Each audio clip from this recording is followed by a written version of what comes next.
How's it going, everybody? Welcome to OP Entertainment. I'm Omar Darwish. And I'm Pratik Cherian. And this is our review of Obi Wan Kenobi, whatever the show was called. Part 6. It's the finale. Let's get into it. Yes, let's do it. All right, full spoilers for everything Star Wars, including the comics, because, we have that extensive knowledge of everything. I'm going to say this. You want to go, let's just talk about this episode first, and then... Who are we kidding? Like, we have structure. We're going to get it. We're going to be all over the place. But let's talk about the episode first and then the show overall. Fine. Sounds great. Pratik, this is the best episode. Oh, hands down. I won't say by far, because I really did enjoy the first episode and the second episode. But this episode... And the third one, and the fourth one, and not the fourth one. But, This episode had the least, like things wrong with it, and it had the best highlights of the show for me. So I guess it probably is going to end up being my favorite. Spoiler alert for the score. But, Pratik, what'd you think? I love this episode. I thought finally getting the Vader Obi-Wan fight that we wanted, one that in my personal ranking, I would have it as the best one. It's got to be up there. It's up there. But I also think that in many ways, this episode of this show made the show required watching for me. If you're going through the story, I would say you have to watch this after episode 3 and before episode 4.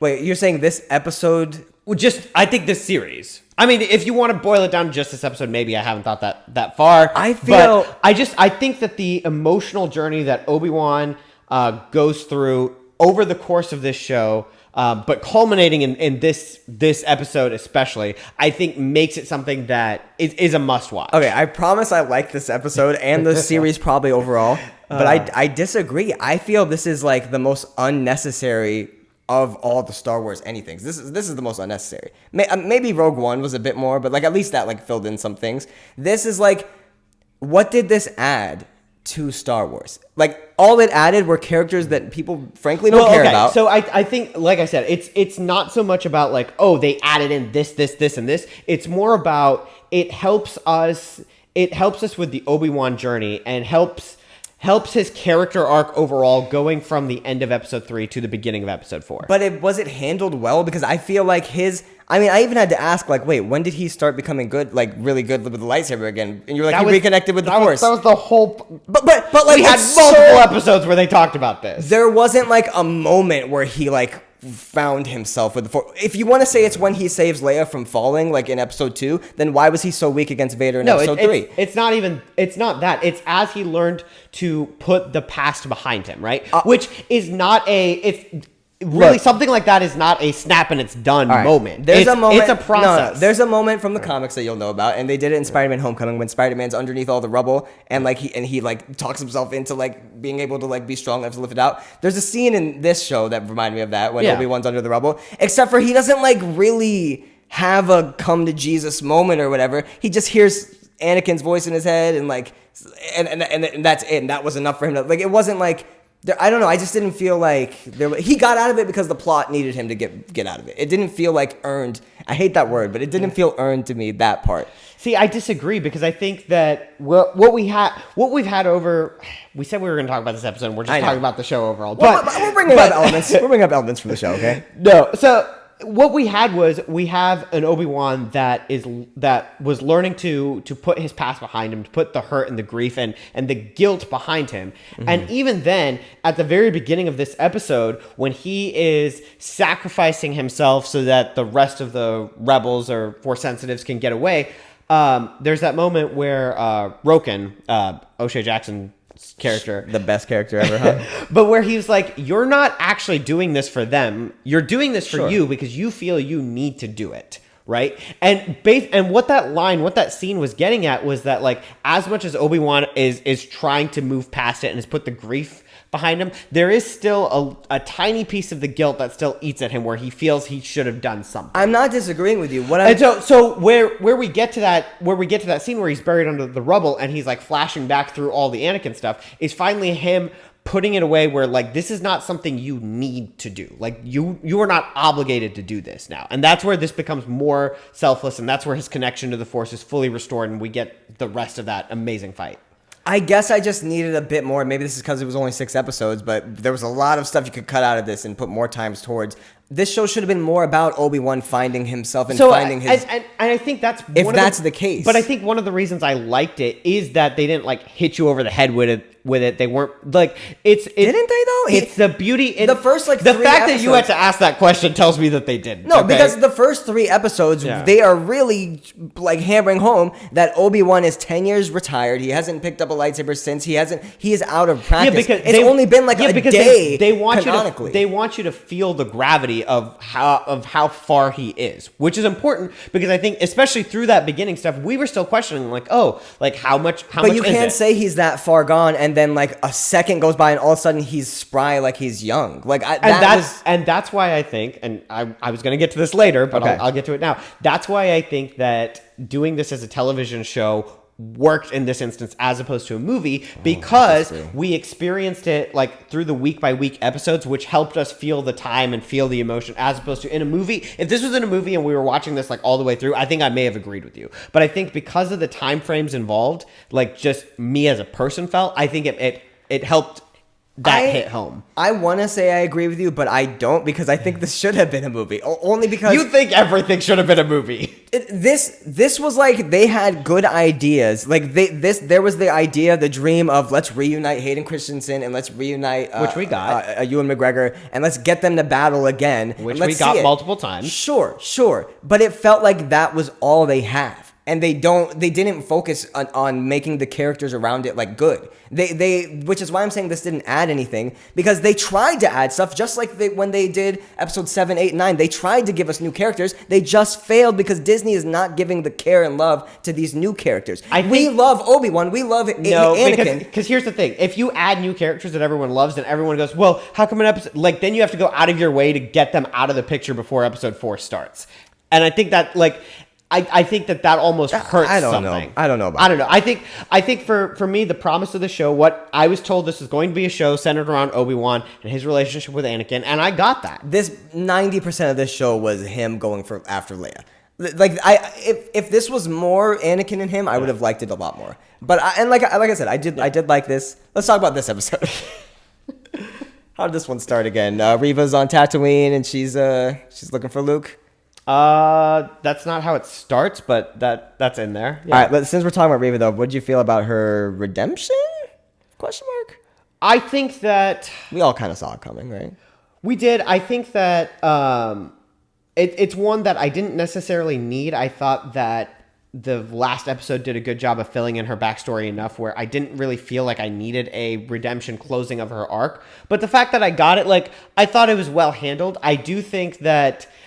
I have two small. It's really my only problems with this episode is and one is very very very minor. I did feel like them cutting back and forth between her on Tatooine, and the duel. Like I thought that it's just like what we got in what was it episode 4 when they kept cutting back to the interrogation scene between Reva and Leia. I was like, there's more interesting stuff happening out there. Like, but I also think like there's something to be said about pacing it, and maybe that's just me being like, that's what I want, and they know that. So that's why I say it's minor because I'm not going to gripe about it. What they know is that's all there is this battle, and the battle can't be the whole show, so they got to do something. And they didn't come up with an interesting story around it. I honestly feel like that. Like they didn't come up with enough. Why are they cutting to the most pointless storyline of their hunting? She's hunting Luke and Owen and Beru. We know they're going to be okay. Like I know that you can say that for any prequel or whatever that we know they're gonna be okay. We also know them in particular. We know Kenobi's gonna be okay. There's no drama. There's no drama there. Let's talk about some good stuff. That fight sequence, baby, woo! That was great. Anakin's face showing when Obi-Wan like slashes the mask and the James Earl Jones and Hayden Christensen voice like modulating together was like peak Star Wars for me. I was like giddy as a schoolgirl. It was really really good. And that being gone. Them using the voices to emphasize the battle within Anakin himself. And I also really liked Vader coming in and being like, you didn't kill Anakin, I did, which helps make Obi-Wan's lie in episode 4 like have a little bit more weight to it, where it's like, okay. And then also I thought that him leaving Vader and addressing him as Darth, just like he did in episode 4, like cool. Again, kind of helped, not necessarily like clearing up the plot hole from episode 4, but I do think it helped connects it a little more. Yeah, connects it a little bit more. I think that there's more that people can read into it. I have my own personal reading, but I'm not going to get into it. So get into it, Pratik. No, I think so long, like where Kenobi was seeing his friend, was seeing this person that he knew, right. And I think by him addressing him as Darth as he leaves is almost like you're just another, like at this point you're not the friend I knew. This is goodbye. You're just another like nameless, faceless. Haven't we? That's kind of a little bit of a nitpick for me though, because haven't we kind of already gotten that in episode 3? He says, "Then you are truly lost." Like he literally says like almost the same words. Like over again. He says, "Then you are truly lost." Yeah, but he also thinks he killed him. So like knowing he's still alive, and again, that's the whole like beginning part of the show where it's like, oh, okay, like all right, and then he's dealing with someone. This is like my other big gripe, and probably my last big gripe. Sure. This fight, my big complaint with Star Wars. Can we get some colorful like planets? Can we go to like some? This is Star Wars. Why do we keep going to the same like 3 climates? Like I had to ask you, are they on Tatooine too? I feel like you're just explaining how you didn't like there are things you missed in this episode. That's all. Because this is very obviously not Tatooine. The planet doesn't look anything like it. The terrain is very different. It just had darkness doesn't mean it's Tatooine. Darkness happens on any planet. It was shot the exact like color palette as when they were cutting back to Tatooine. It was shot the exact same way. No, this planet was more greens and Tatooine is more it was like dirt and sand. Regardless the things that planets are made out of. Regardless of if it was Tatooine, they couldn't make it like I don't know. I want to see at least in episode 3, which is why the battle in episode 3 is better to me. All right, let me go. I'm going to say this again. I think that part of the reason of shooting it in the dark was letting the contrasting red and blue of the lightsabers really light everything up. You can not if it's bright and colorful, then it looks stupid because then it's like you can go from multiple terrains. You can go like to different. But that's not. But that's not the point. Like that is not the point here. The emphasis is on the fight. So make the fight center stage. It was okay. Then it was the worst lit. Like it was so dark. I even made a joke that it looked like Zack Snyder shot it. Like choreography wise, it was like probably the best, like second best fight for me. But again, I really like the fact that the lightsabers are so emphasized and the clash is so emphasized. I think you can do that though without it being completely like dark and like just you're in a desert like kind of like area. Like I don't know. It was nice seeing them like launch rocks at each other. Although it seemed like the rocks didn't hurt as much as they should have. But yeah. All right. Anything else you want to add? Not really. Do you want to score the series overall? Or you want to score the show first or the episode? I mean, let's score the episode first. All right. I'll go first, I guess. Go ahead. I'm going to give this episode a 9. Not perfect, but like I said, I thought that this episode elevated the entire series to a level that it wasn't at before. I thought that everything in this episode, I thought helped pay off what they were doing earlier on, which is what you want out of a finale. I thought. I really the only reason I'm docking it is just some of the Reva scenes. But it's a 9 out of 10 just because it's not perfect and not everything is. But I mean, this is some of my favorite Star Wars. It's in my top 10. Okay. As far as the episode goes, I want to say I want to give it a 9 so bad. But it's just like the little things like the pacing issues for me. They kept cutting back to the most pointless story ever. Little things like we've talked about in the review. So, but I do agree that like, God, there was some fun Star Wars in there. There was some fun Star Wars in this episode in particular. So I'm gonna say 8. I'm gonna say 8 for this one. I enjoyed it.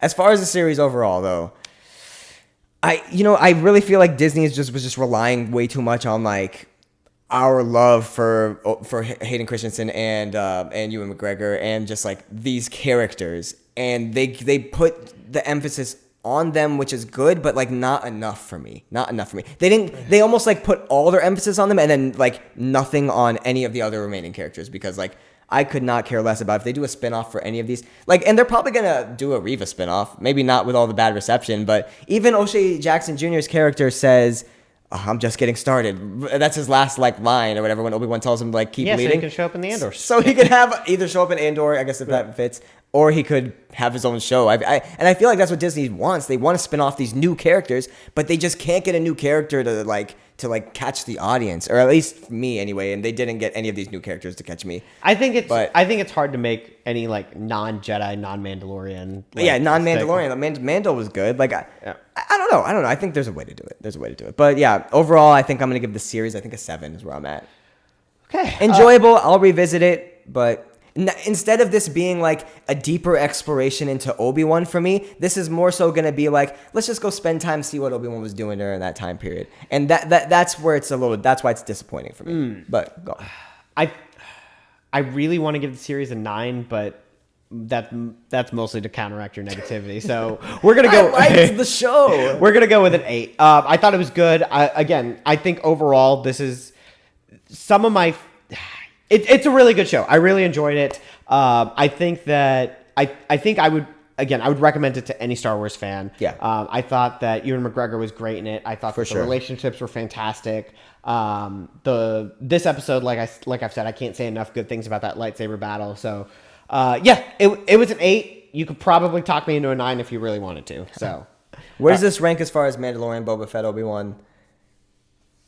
I mean, It's your best one? no, It's under Mando for me, for sure. Probably season 1 and 2.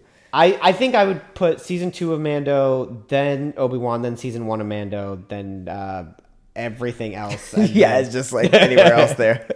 and yeah, that's all the Star Wars TV we've had. So, Are we getting it? What's our next one? Andor? yeah, Which we got 6 amazing episodes of this. We're about to get 24 amazing episodes.